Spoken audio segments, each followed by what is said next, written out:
कृपया अपने नेत्रों को बंद कर लीजिए और अपना संपूर्ण ध्यान अपने शरीर पर ले आइए।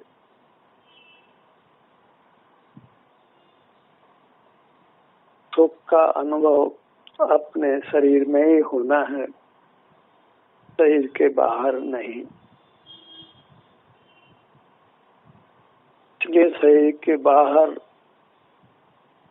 ध्यान देने से सुख की प्राप्ति नहीं है।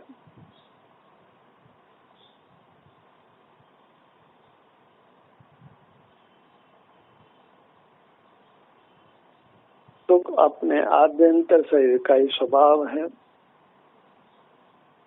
इसलिए हमें अपने आभ्यंतर शरीर से ही जुड़ना है, जिसका सिर से पांव तक विस्तार है।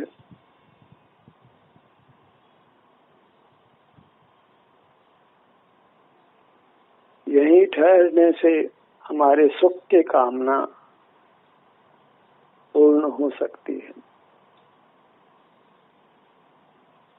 अपने शरीर का एहसास करिए।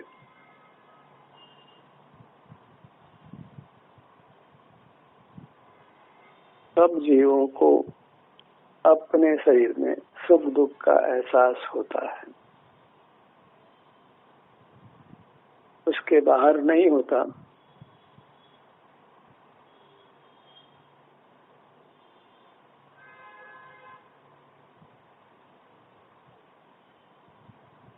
इतना सा ही पुरुषार्थ है कि सुख जहाँ होता है वहीं उसको प्राप्त किया जाए।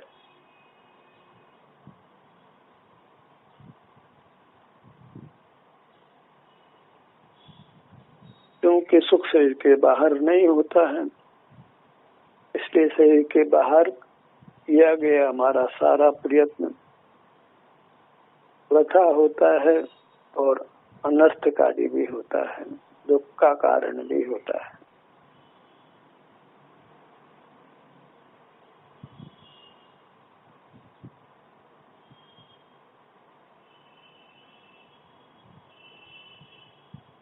शरीर के विभिन्न भागों में हमें अलग अलग प्रकार की संवेदना प्राप्त होती है, क्योंकि यहाँ अलग अलग प्रकार का मूर्त पदार्थ हमारे में मिला हुआ है।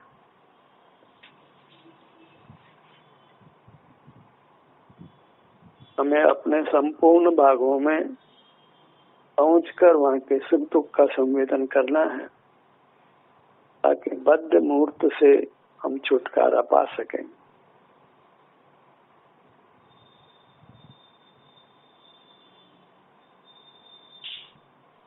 मूर्त से बंधे रहकर हमें शुद्ध सुख की प्राप्ति नहीं हो सकती। मिलावट के साथ शुद्धता का अनुभव नहीं होने से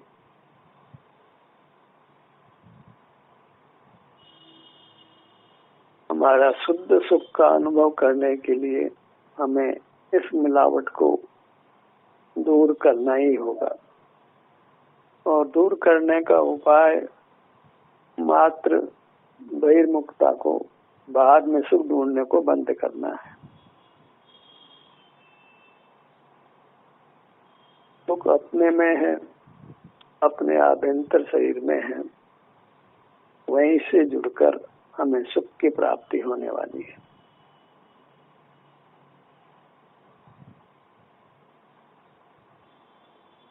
धर्म का, मोक्ष का पुरुषार्थ इतना ही है, न इससे न्यून है न इससे अधिक है।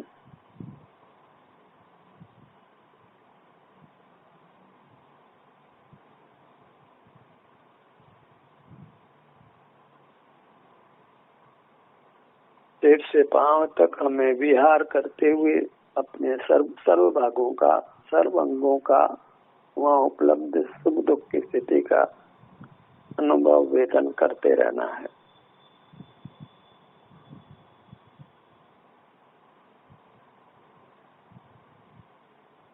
इस काम को हम आज करें, अभी करें, या फिर कभी नहीं करे।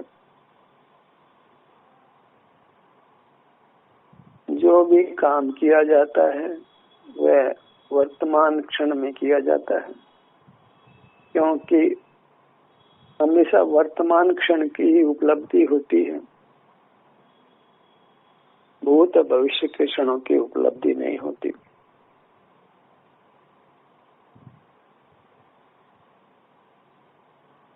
इसलिए वर्तमान क्षण में ही अपने शरीर में आ रहिए, अपने शरीर के सुख दुख का एहसास करिए, कल का वादा मत करिए, अगले क्षण का वादा मत करिए।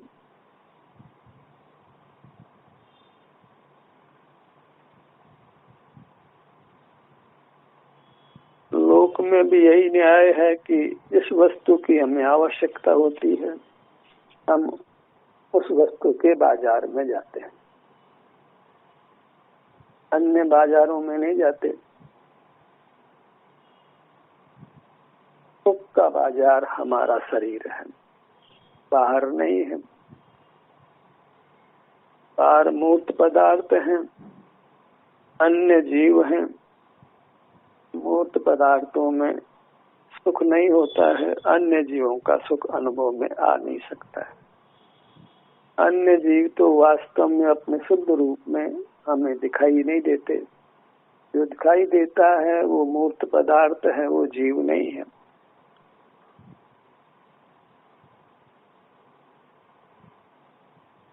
हमें हमारा जीव ही सुख दुख के अनुभव के रूप में प्राप्त होता है।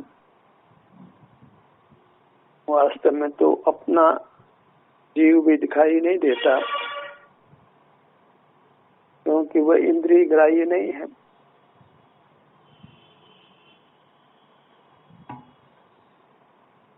केवल शरीर में होने वाले सुख दुख के संवेदन से ही हमें हमारी प्राप्ति होती है, आत्मोपलब्धि होती है, जो मोक्ष का मार्ग है, मोक्ष का स्वरूप है।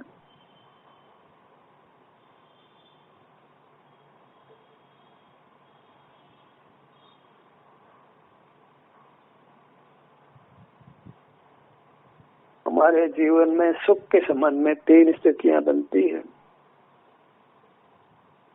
या तो एक निद्रा की स्थिति हो, उस समय हम अपने शरीर के सुख दुख का एहसास नहीं कर पाते हैं।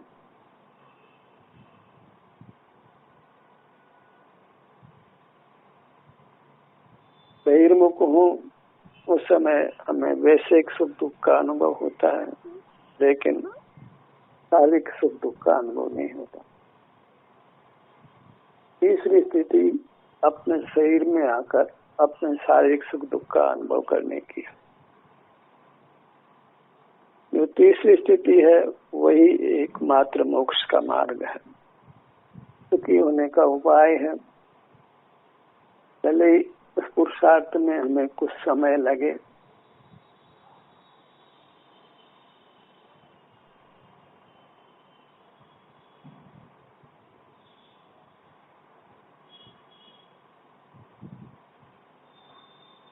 पेट से पांव तक अपना मुख अपनी ओर रहना,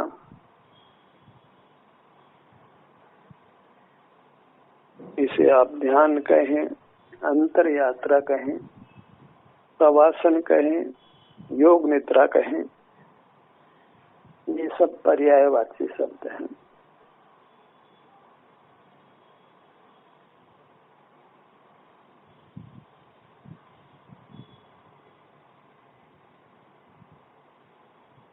योग निद्रा, योगी इस प्रकार विश्राम करता है, जागते हुए अपने शरीर का सुख दुख अनुभव करते हुए। प्रवासन जैसे सब बाह्य प्रवृत्ति नहीं करता है, पड़ा रहता है, निश्चल निष्कम, कुछ भी मन इंद्रिय का व्यापार, मस्तिष्क का व्यापार नहीं करता देखा जाता। इसी प्रकार शवासन में ये जीव निष्कंप रहता है, कुछ भी मन इंद्रिय वचन मस्तिष्क का व्यापार का चेष्टा नहीं करता।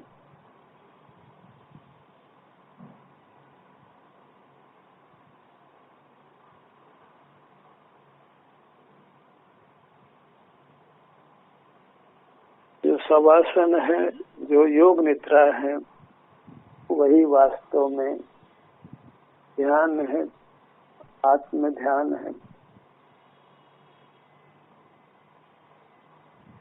क्योंकि योग निद्रा में, शवासन में हम पेट से पांव तक यही किसी स्थान पर ठहरते हैं, यहाँ के सुख दुख का अनुभव करते हैं।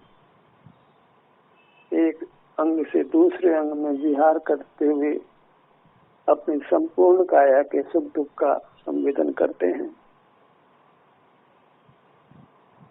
इसलिए इसको अंतर यात्रा कहते हैं।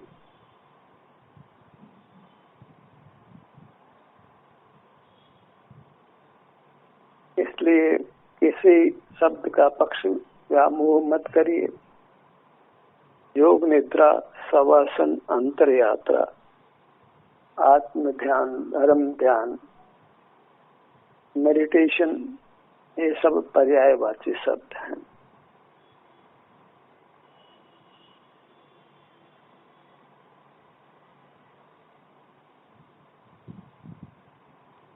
इन सब का एक ही स्वरूप है,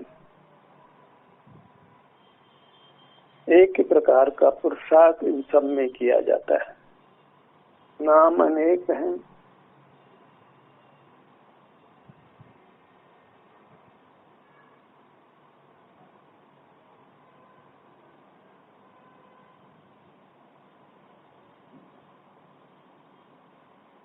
पांव से मस्तक तक अपने शरीर में ही हमें यह मैं हूँ ऐसी अनुभूति होती है।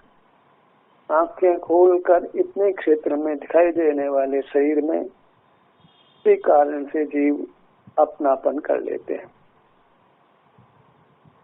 और वास्तव में दिखाई देता है मूर्त शरीर, वह हमारा स्वरूप नहीं है।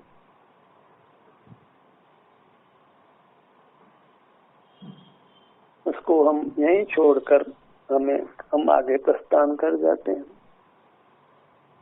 किसी के नूतन प्राप्ति होती है, संयोग होता है और उसका वियोग हो जाता है। जिसका संयोग वियोग होता है वह वस्तु का स्वरूप नहीं होता, वो वस्तु से बाह्य पदार्थ है, उसमें आत्मबुद्धि करना योग्य नहीं है।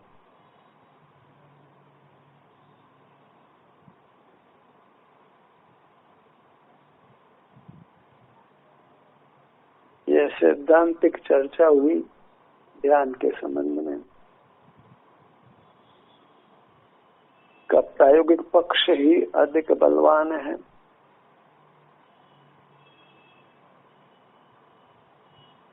केवल सैद्धांतिक चर्चा मात्र करके हम बिना प्रयोग के कुछ भी उपलब्धि नहीं कर पाते। वो बाह्य स्वरूप ही होती है। इसलिए जो हमारा अनुष्ठान है, अपनी आभ्यंतर सेवा का आश्रय करना, उसमें रहे सुख दुख का वेदन करना, उस कार्य को अपने सुझाव से, अपनी आत्म प्रेरणा से करिए। ये अत्यंत गुप्त कार्य है, जो आप संवेदन करते हैं और अन्य जीवों के द्वारा जाना नहीं जा सकता, क्योंकि सब जीव अपने सारे सुख दुख का स्वयं ही अनुभव करते हैं, दूसरा उसका अनुभव नहीं कर सकता।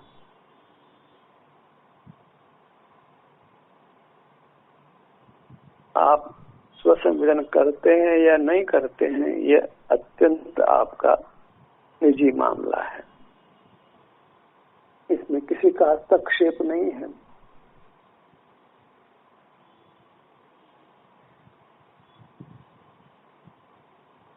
किसी का प्रवेश नहीं है। आपको स्वयं ही अपने प्रति ईमानदार होना होगा। इस कार्य को स्वयं अपने लिए करना होगा। इस कार्य को आप दूसरे को दिखाकर वाहवाही भी नहीं लूट सकते।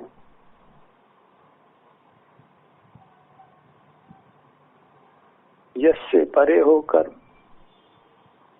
हमें गुप्त रूप से ये काम करना है। कोई बाहर से जय जयकार आपको मिलने वाली नहीं है। बाहर के भौतिक सुख की भी प्राप्ति होने वाली नहीं है। यश, वैश्विक सुख, इन सब का लोभ छोड़कर एक पारमार्थिक सुख जो वास्तविक सुख है, जो संसार के दुखों से मुक्ति देकर हमें उत्तम अनुपम शाश्वत सुख को प्राप्त कराता है, उसके लिए बस अपनी सीमा में ठहरिए।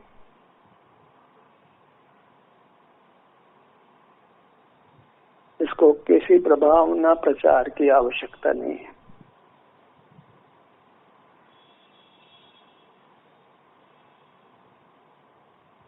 किसी देशना की भी आवश्यकता नहीं है, क्योंकि इस काम को गुप्त रहकर करना है।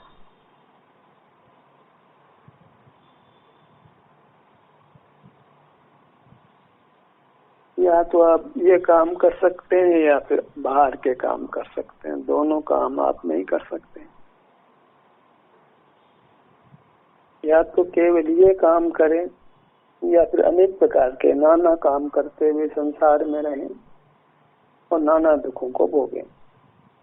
तभी कदाचित वैश्विक सुख मिल सकता है, वो भी वास्तव में दुख भोगने के बाद ही मिलता है। दुख भोग लेने के बाद ही भोजन अच्छा लगता है।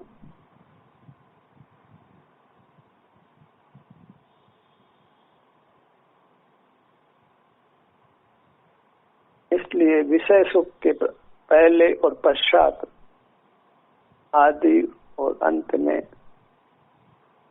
दुख ही है, और वैश्विक सुख भोगते हुए भी कोई पारमार्थिक सुख नहीं है। वैश्विक सुख पूर्व में, तत्समय में और बाद में, तीनों समय ही दुख रूप है।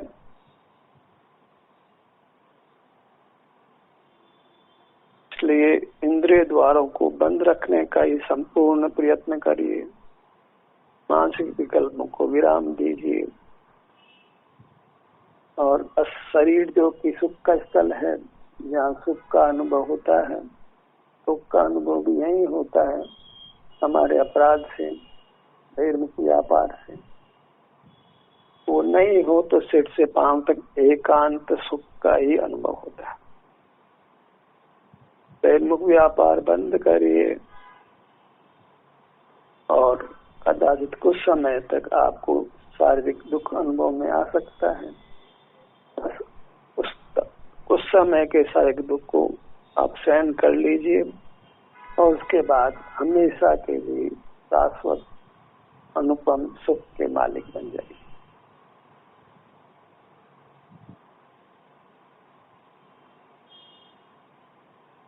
अपने ध्यान को अपने सबसे ऊपर की सीमा सिर पर लाइए।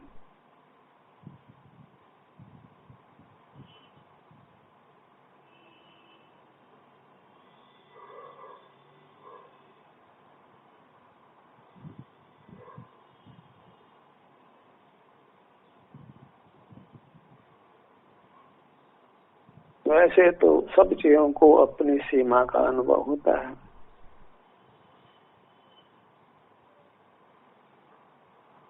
अपना विस्तार सबको अनुभूत है। कितने से द्वार से हम प्रवेश कर सकते हैं, ये पशु पक्षी मनुष्य सब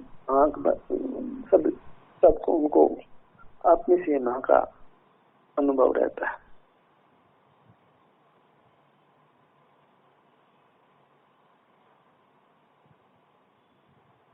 लाट भाग पर आइए।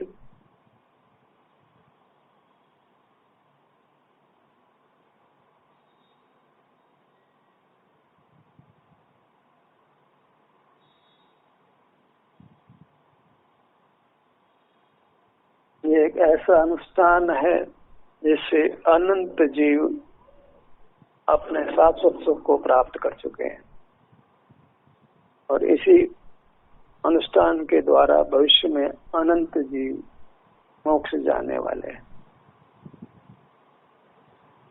ये मोक्ष जाने का क्रम अनादि दिन चलता है।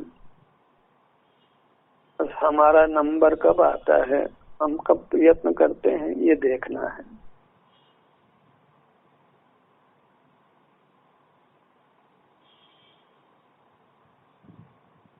दोनों भुवों का भाग और भ्रू मध्य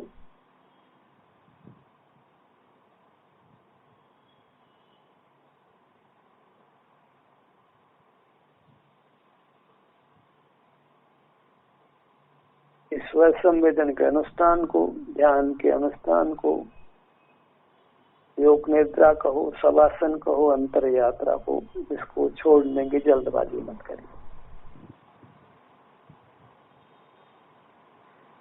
धैर्य के साथ, तसल्ली के साथ इस काम को करिए।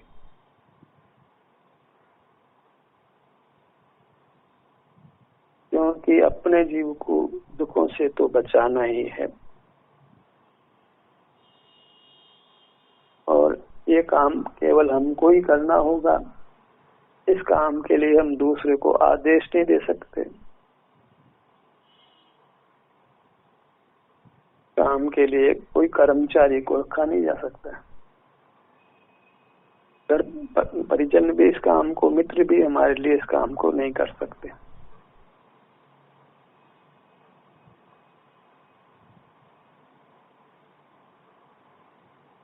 कोई बचाव नहीं है इस पुरुषार्थ का। इस पुरुषार्थ को किए बिना ही हम सुख प्राप्त कर सकें।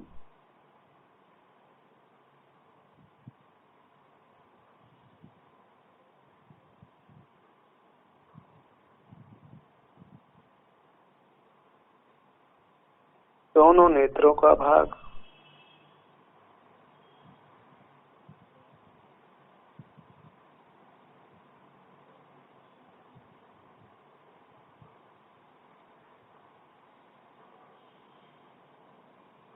हमें अपने क्षेत्र में, अपने विस्तार में, अपने आभ्यंतर कायन में सुख दुख स्थिति को तलाश करके अनुभव में लेना।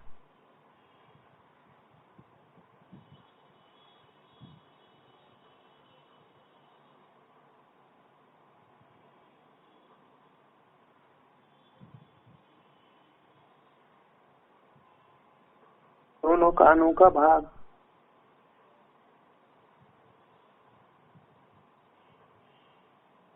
क्योंकि हमारी काया बड़ी है, ऊपर से नीचे तक आकार अलग अलग प्रकार का है, और अपने अलग अलग स्थान को हम अलग अलग कामों के लिए प्रयोग करते आए हैं। इसलिए अपने अलग अलग स्थानों के ये अलग अलग नाम हैं। जो बाह्य शरीर के नाम हैं वे ही हमारे आभ्यंतर शरीर के नाम हैं। जो बाह्य शरीर के अंग उपांग हैं वही हमारे आभ्यंतर शरीर के अंग उपांग हैं।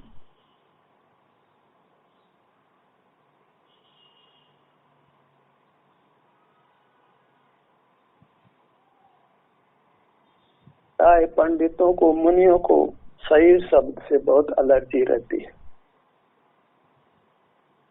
हमें अपने आप को उस एलर्जी से बचाना है।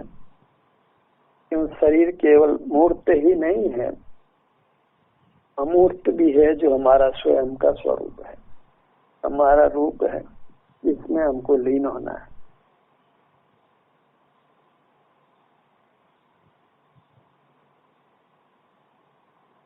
हम प्राय पंडितों और मुनियों के वेश में आकर्षित होते हैं और उनके वाक्यों को बाबा वाक्य, ब्रह्म वाक्य मानकर जो कहते हैं बिना परीक्षा के स्वीकार कर लेते हैं। और वही अंधश्रद्धा है, अंधविश्वास है, जिसके बल पर आज तक कोई मुक्त नहीं हो सका है।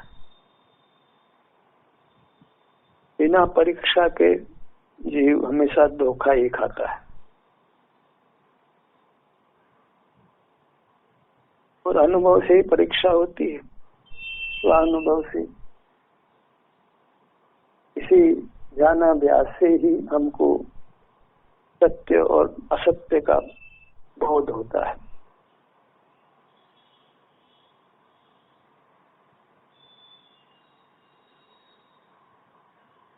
अपने नासिका भाग पर आइए।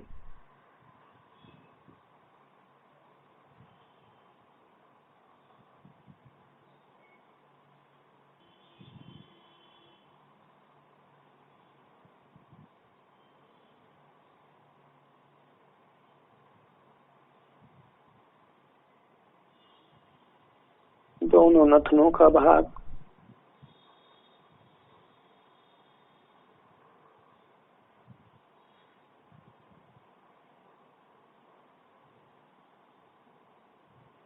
अपने मुख पर आइए। दोनों होठों का भाग,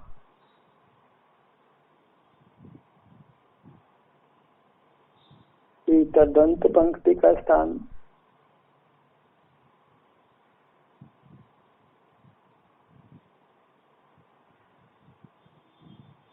जिह्वा,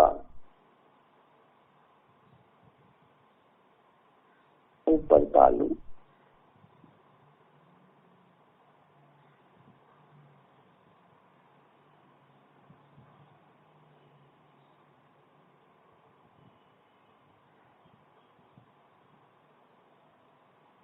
दोनों गाल,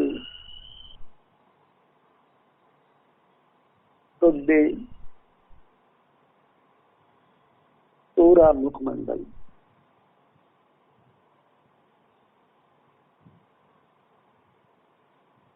बाह्य मुखमंडल से तो हमें प्रीति पाई जाती है जो हमारा नहीं है, और आभ्यंतर मुखमंडल की प्रीति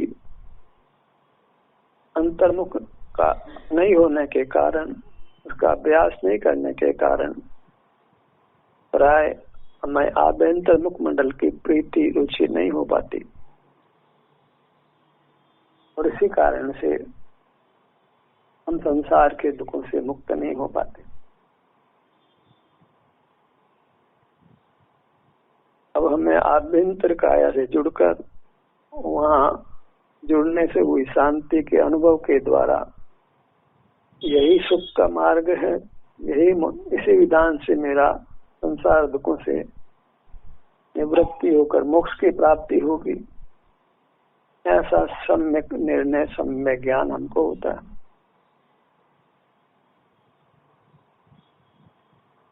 गर्दन का भाग,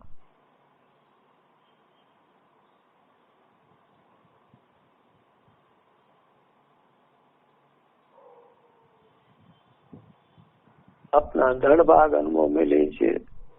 विशाल धड़ का भाग,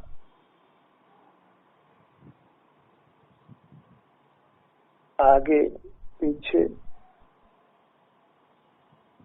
दोनों कंधों का भाग, पीछे कमर का भाग, सीना, पेट, पीठ,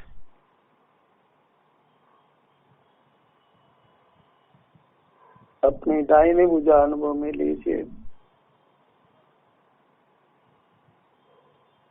बाएं भुजा,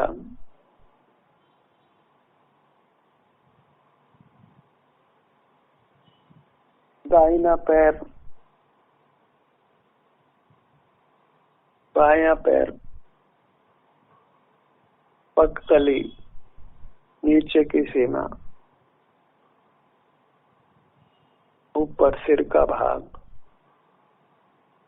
इस प्रकार अपनी ऊंचाई, चौड़ाई, गहराई, यहाँ उपलब्ध सुख, वेदना, जो भी स्थिति है उसको अनुभव में लेने का प्रयत्न करते रहिए। बाहर के विषयों से अपने आप को छुड़ाइए, क्योंकि वहाँ सुख नहीं है। बाहर का लोभ छोड़िए, बाहर का परिचय छोड़िए। मोह से उत्पन्न है वो परिचय और हमें संसार दुखों में रखता है। ज्ञान का सत्र यही समाप्त होता है। आप सभी को साधुवाद के साथ में